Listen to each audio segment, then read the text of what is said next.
Boker Tov Daniel. Boker Tov Eliana. Beaucoup d'émotions depuis hier soir. Hein. Faut dire qu'on était ensemble quand on a découvert que... On a appris cette nouvelle. C'est vrai que c'est très émouvant. C'est émouvant.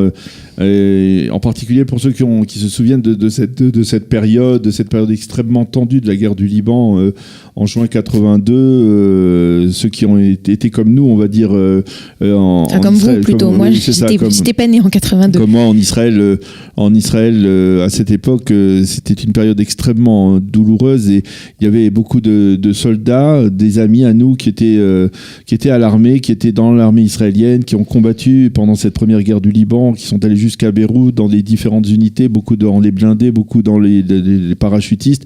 Alors c'est quelque part une manière aussi de rendre hommage à ces soldats et à ceux en particulier qui sont tombés au combat pendant cette première guerre du Liban, de rappeler un peu ce combat, cette bataille de Sultan Yaqub. Nous en avons parlé tout à l'heure avec Meir Dahan. Rappelez-nous un peu les faits, comment ça s'est passé sur le terrain. Alors déjà, il faut essayer de se replacer l'endroit de la bataille, parce qu'on parle de Sultan Yaqub, mais on a un peu de mal en fait à voir où c'est. Alors si vous êtes en Israël, vous montez au nord, vous allez aller dépasser la ville de Tzidon, hein, qui est très connue, et à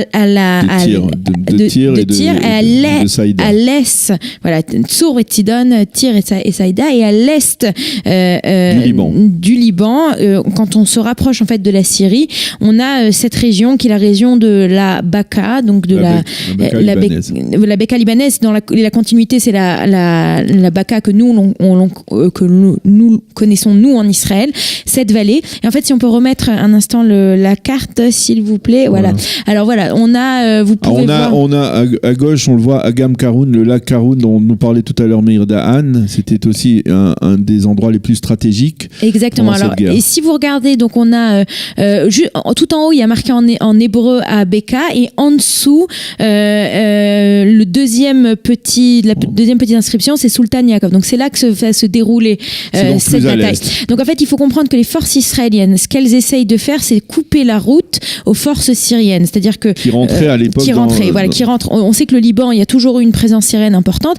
Pendant cette guerre, on est au 5e jour de la guerre. Il faut essayer d'empêcher de couper en fait la route.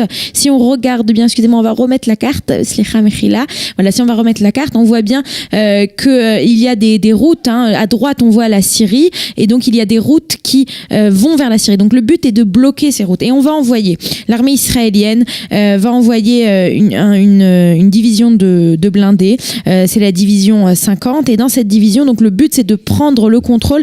Alors aussi d'un point de vue topographique, on a ce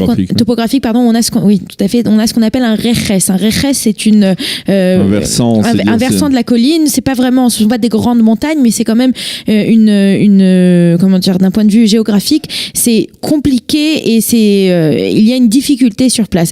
Et donc on va envoyer ces forces de l'armée, ces tankistes, et en fait on va avoir une grave erreur des services de renseignement, et on va se retrouver en fait.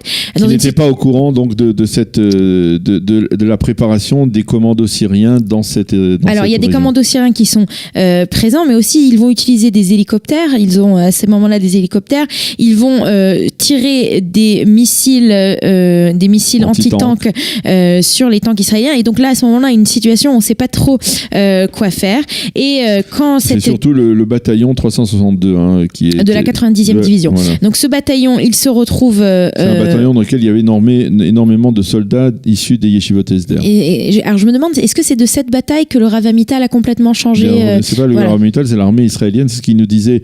Non, ce que je veux dire, c'est que Rav Amital, il a commencé à être très actif pour le mouvement de paix. Parce que je sais qu'il y a une histoire qu'il y avait un de ses bataillons à l'armée qui avait été très touché. Enfin bon, tout ça pour dire que ces tanks reçoivent de lourds missiles anti-tanks sur eux.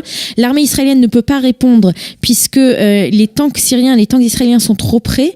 Donc en fait, on peut pas tirer sur les tanks syriens sans avoir peur que ça va provoquer des dégâts sur les tanks israéliens. Et à ce moment-là, il y a une décision qui est prise dans 3 des tanks israéliens, de sortir. Donc toute l'équipe du tank va sortir des tanks et va essayer de s'enfuir. Et on va dans cette bataille dans un de ces tanks, on a donc Zecharia Baomel ainsi que ses deux autres compagnons qui sont Yehuda Katz et Yehuda Katz. Et c'était pas dans le même tank, hein, mais enfin bon, c'est pas grave. C'était pas dans le même tank. Non.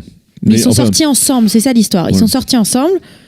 Alors c'était 2 tanks, et ils sortent ensemble et à ce moment-là, eh bien on ne sait plus ce qui va arriver d'eux. On va avoir leurs camarades qui vont être capturés par les Syriens, qui vont revenir. Leur officier Rezi Shai, lui, a été capturé. Il est resté en captivité. Il y en a 2 qui ont été capturés pendant 2 ans et un deuxième 3 ans. Et quand ils vont revenir, en fait, ils vont raconter à 2 reprises qu'ils ont vu les corps de leurs camarades, en tout cas le corps de Zecharia Baomel, ça c'est sûr, mais on n'a pas de nouvelles. Et en fait, l'armée israélienne, pendant de nombreuses années, a fait des recherches et n'a pas voulu reconnaître le décès. Ils sont restés sous le statut de soldats disparus et on a recherché en fait pendant de nombreuses années. Il faut dire que dans les années 2000, je ne sais pas si vous vous souvenez, en 2004, l'armée a voulu dire qu'ils avaient été tués et à nouveau, on a décidé de les garder sous le statut de disparus en action. C'est donc de cette bataille très importante où de nombreux soldats israéliens ont été tués, dont on parle aujourd'hui à l'occasion du rapatriement du corps de Zecharia Baomel. Voilà, exactement. Vous aimez l'histoire juive ? Retrouvez Liana Gurfinkel dans Un jour notre histoire sur Studio Kalita, c'est tous les matins, pour découvrir ensemble les événements et les personnages qui ont fait notre histoire.